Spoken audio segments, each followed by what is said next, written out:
Grapeviners, welcome back to another Future of Work weekly report. I am Zach Wright, founder and CEO of Grapevine Software, the virtual office platform for your remote and hybrid workforce to stay connected, informed, and engaged from anywhere in the world. But you are not here for that. You are here for the Future of Work weekly report. But if you are new here, and you're not familiar with the Future of Work weekly report, what we do is we pick the hottest headlines, the trending topics going on in the future of work, and we break down the articles that we find happening that week so you are able to stay ahead of the game and ahead of the competition in the future of work. So anything from flexibility, hybrid, remote work, AI, productivity, that's what we're going to be discussing. And today is no different. So let's go ahead and dive into the first article, which is coming from Forbes. It was published on 6/16, so 3 days before we publish this to YouTube. And the article title is "The Workplace Has Undergone Significant Changes, Prompting Speculation About Its Future." This is an interview with Josh Bersin. He's the CEO of Josh Bersin Company. 4 key predictions for the future of work are going to be discussed in this particular article, and that's why we wanted to talk about it, because this is important. You're going to have to ask yourself, are you ready for the future of work? And what does that future of work look like? So let's go ahead and dive into it with prediction number 1. So not highlight, but prediction number 1, that's going to be unprecedented labor shortages. So the key insight that they took away from this article is labor shortages are expected to persist, driving the need for enhanced productivity per worker.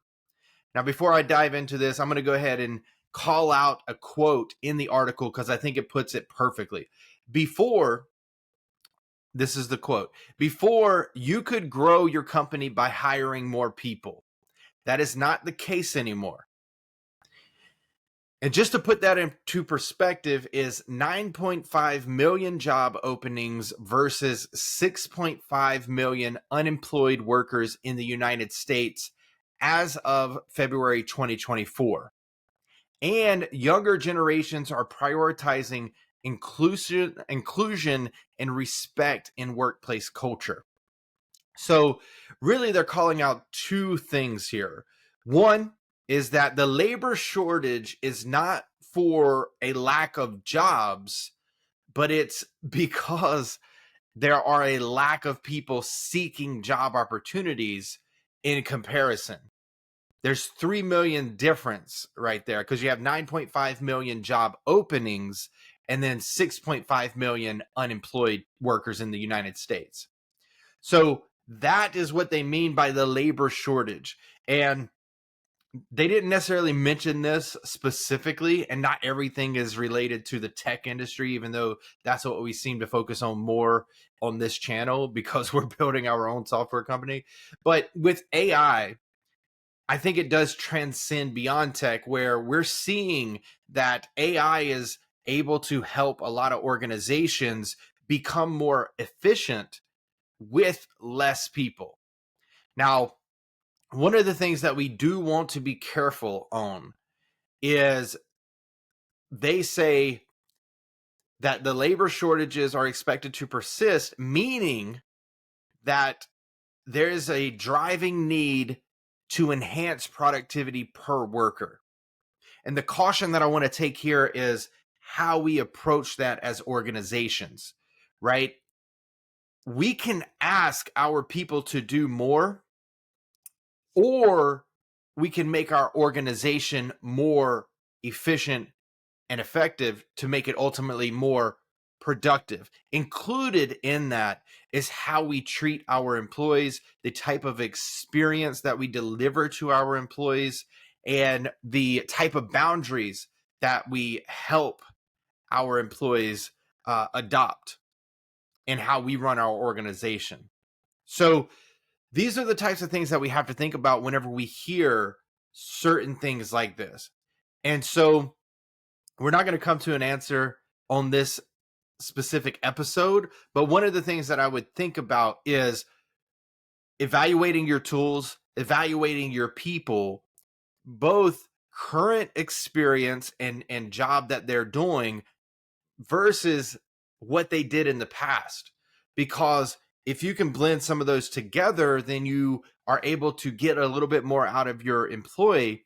And the other piece of this puzzle is, if you are going to ask more of your employees, don't be afraid to give them more money, because what you're really doing is you're supplementing hiring someone else. In this case, it might not be your choice because you might not be able to find that particular person.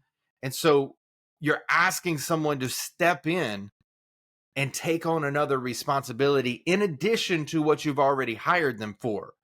So if it's possible, because it's not always possible, but if it is possible, be sure to reward your employees with more salary, with more dollars, if you're asking them to do more. And in the grand scheme of things, if you were hiring someone, you would either have to hire them at the equal level salary as them, or a similar, give or take a little bit, depending on the level of the position. And so why not take a little bit of that money, put it over to their salary, where you're rewarding them for taking on that responsibility, and you're motivating them a little bit with money. You're still going to have to make sure that you treat them well, because that's the big thing. But just think about these things as we're doing this, because the one thing that you don't want to do is have high turnover in a market with labor shortages. Because not only is that turnover going to cost dollars and time, and then you're going to put their responsibilities on another person until you get another person. It's a full cycle thing that is just going to be bad overall. So something to think about there. Now, the last part of this first prioritization, number one, is younger generations prioritize inclusion and respect in workplace. Now, this is something important to call out, because we've talked about salary, we talked about money, we talked about adding responsibilities.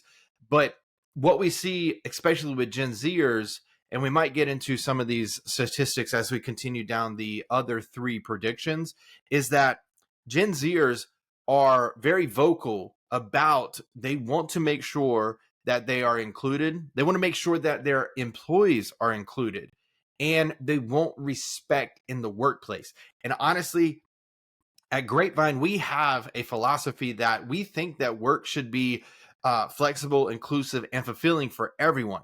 We think that work should be a source of pride, right? And so we are agreeing with Gen Zers in the sense that, yes, there should be inclusion and there should always be respect, right? Now, coming from me, this is a personal experience where I've experienced the disrespect in certain industries and certain positions that I've held. And then I've also been on the flip side where I was the one who was maybe angry at a situation, but I never took it out on that person. I always made sure that they understood that the thing that I am talking about is the subject and not them. And so the way that I go about that is, we're talking about a specific situation. I'll get passionate. I'll get a little bit louder. And what I will do is I will always make sure that we leave understanding what just happened. For example, we've had SOW conversations with our outsourcing team, and they're a great partner. We wouldn't be able to do what we do without them. But there was a conversation about an SOW. And so there were conversations that were difficult to have. And it was a conversation that just kept going on and on and on and on, months.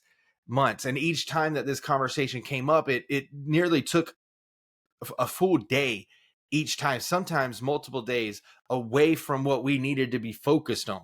And so I was a little bit irritable and I was a little bit angry.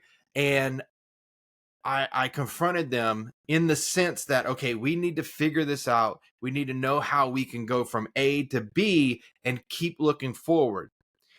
And so whenever we were having these conversations, and I could tell that the employees on the other side were starting to become a little bit hesitant, I wanted to make sure that they understood this is about the SOW. It has nothing to do with you. It has nothing to do with your company. It has nothing to do with the amazing work that we've done. The only thing that I am trying to focus on here is how do we move forward in this specific situation, this scenario and conversation, so we don't have to have it again in the future. And what we've been able to do because of that is we've been able to have better relationships with one another. We can have transparent, candid conversations where we're not fearful of getting a little bit louder in our tone or having real tough conversations, right? It's been something that we've had to develop along the way, but underlining all of that is always respect. I've never disrespected them. They've never disrespected me. We always shoot for what is the best for the company, what is the best for us overall, and then what is the best thing for our customers. And if you lead with that, then you will always be able to make them feel included. You'll always treat them with respect, even while having tough conversations. So I wasn't planning on telling that story, so this might make the Future of Work Weekly Report a little bit longer, but I think it's worth it because it might be helpful to other people out there. And reach out if you have any more questions. We can jump on a call and talk specifically about how to have tough conversations. All right. Prediction number 2, transformation as leadership priority. Can't talk today. Transition as leadership priority. So the insight here, CEOs increasingly prioritize organizational transformation, requiring nimble structures and long-term aspirational goals. And so what they say in the article is that leaders need to have a long-term aspirational plan with the ability to pivot on a frequent basis. So I'm going to look over here because I actually have a sign that says, if the plan doesn't work, change the plan, but not the goal. Right. And what that really means in an organization setting is we got to have this long-term vision. Like, why do we exist?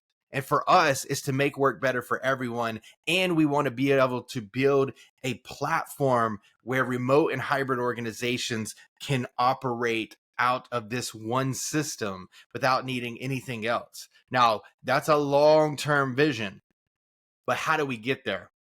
Is we break it down, we reverse engineer it, and then we start to prepare what is the first spot. So we just launched last week. If you don't know, you can sign up for a 30-day free trial directly on our website or in this description. So you'll see a link now. We've updated the descriptions on YouTube where you can go ahead and start that free 30-day trial. No strings attached, no credit card whatsoever.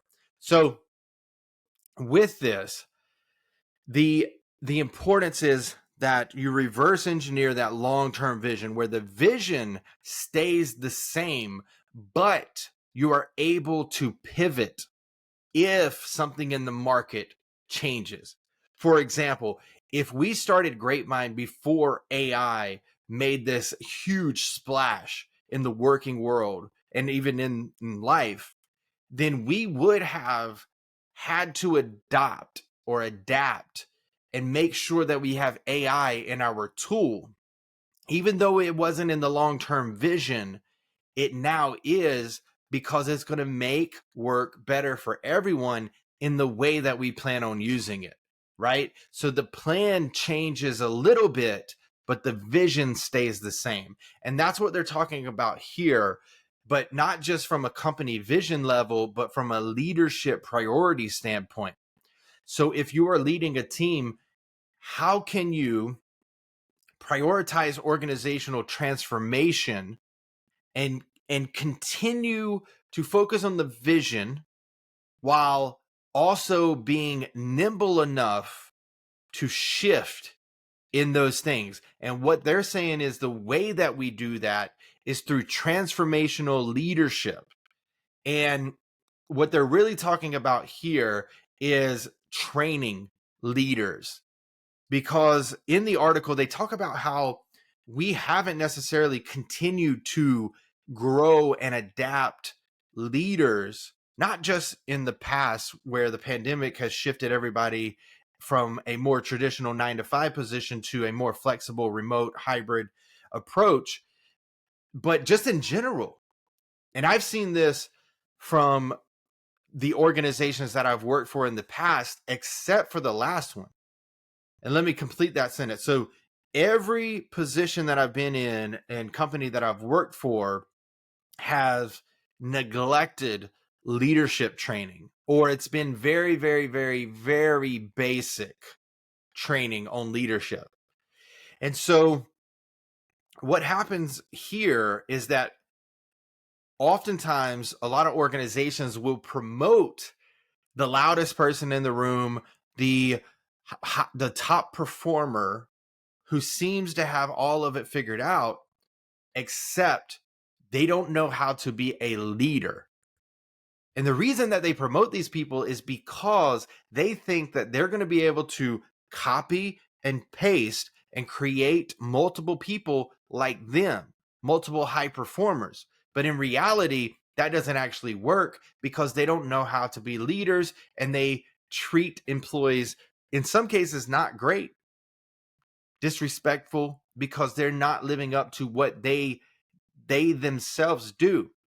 Now, with leadership training and understanding how to manage people better, that high performer can not only get promoted, but they can actually build other people that are similar to them. But a great leader is going to build people who are better than them. And if you want to know even more how to do that, there is I'm going to look behind me.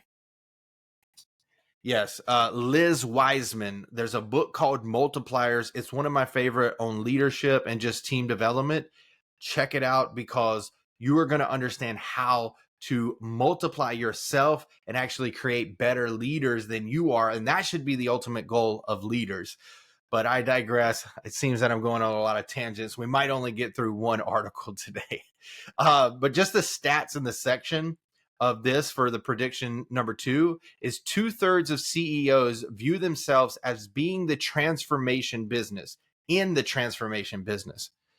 So if that's the case, you're going to have to not only train leaders on becoming leaders and being better and understanding how to manage people, but you're also going to have to teach them skills and frameworks on change management, digital transformation, all these things that are happening right now, how to use AI, how to create a strategy, and then how do you manage your team to that strategy by making sure that it's connected to the company. All these things come into intertwined approaches of leadership development. Now, the last company that I was talking about, they actually had a really good leadership development program. It was blended with your career development and leadership. So I received executive coaching from an ex-HR person who used to work at Starbucks with Howard Schultz, and she taught us her ways. And then also we had a career development plan, and it was just an amazing experience. And coming from like the leadership team and being able to also feel like you had value in the organization, not just value because they heard your voice, but also because you're growing, you're learning, you're adopting, you're adapting. So just think about that and how your employees will feel if you take a focus on that and create those multipliers like Liz Wiseman would say. All right. I hope all this is making sense. We took a break last week because of the launch, and so maybe I'm a little rusty, but let's keep going. Prediction number 3, shift in work identity.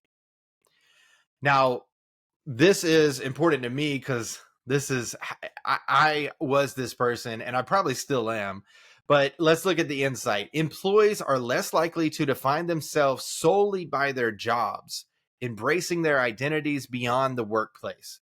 So the quote that we took from the article here is, it's not enough to get a paycheck. It is just as important that they feel good about the work they're doing and how they're doing it. And then the last part on this section, before I give my input, is employees prioritize autonomy and agency in job selection. So let's break this down.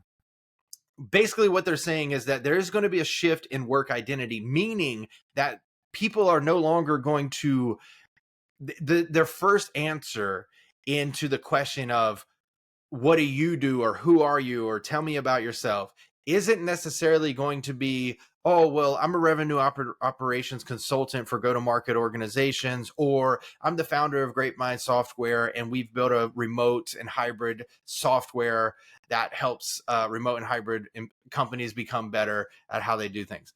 Obviously, there's a better spiel there, but instead, it's going to be like, oh, well, I'm a mother of two. We have a golden doodle. We live in Concord, all this kind of stuff. And basically what they're really saying is that the work identity is not going to be the driving force for why somebody stays at an organization. And maybe I haven't experienced this myself, and maybe it's because I'm like more the mid to older millennial, where I still take pride in a position title, and I still tell people, yeah, I'm building my own software, or I was director of revenue operations, or you know what I'm saying? Like, those types of things still come to mind to me, but I'm also a workaholic. Speaking of, I got if you're watching this on YouTube, my wife got me this. It says, you say workaholic like it's a bad thing, Enneagram 3. And so I am still going to do that. But the importance is, as a leader, as a company, you can't just take your own interpretation of how you act and assume that it's going to spread out to the rest of the company or all of the employees, right? Especially as we see baby boomers going out and Gen Zers coming into the workplace, we need to be prepared on how to manage the newcomers and how to guide them into the right direction. And so, just to reiterate this quote, the last part is, it's not enough to get a paycheck. So yes, they need the paycheck, but it's just as important that they feel good about the work that they're doing. And I didn't even think about this whenever I read it the first time, but whenever we say that, think about the impact that Philip Morris or RJ Reynolds did with cigarettes back in the day.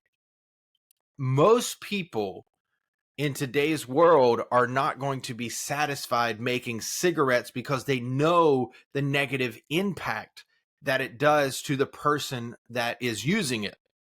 And so what they want to do, they being Gen Z, younger millennials, they want to feel good about the work that they do. They want to know that they're making an impact. They want to know that the company that they work for is making an impact, whether that's environmentally, whether that's making work better, whether that is giving them the ability to have better well-being, or are they contributing to the carbon offset?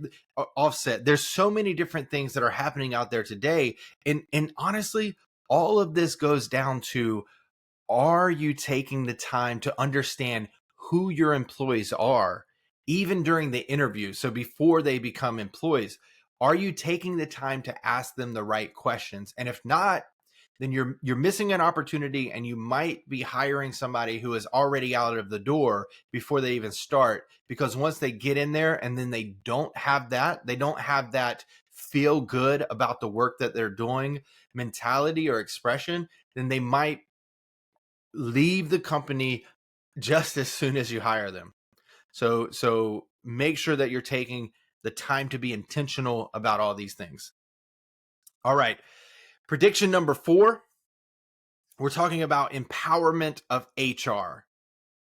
And I think in the article they're talking, they say it a little bit differently, where HR is going to have more power.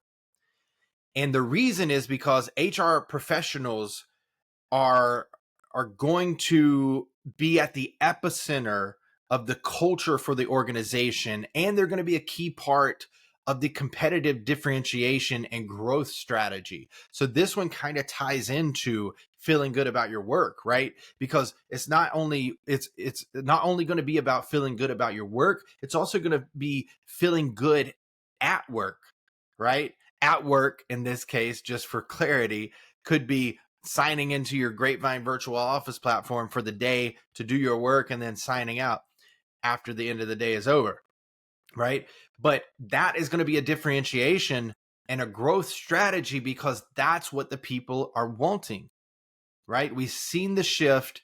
We've seen the exodus. We've seen all these things happen.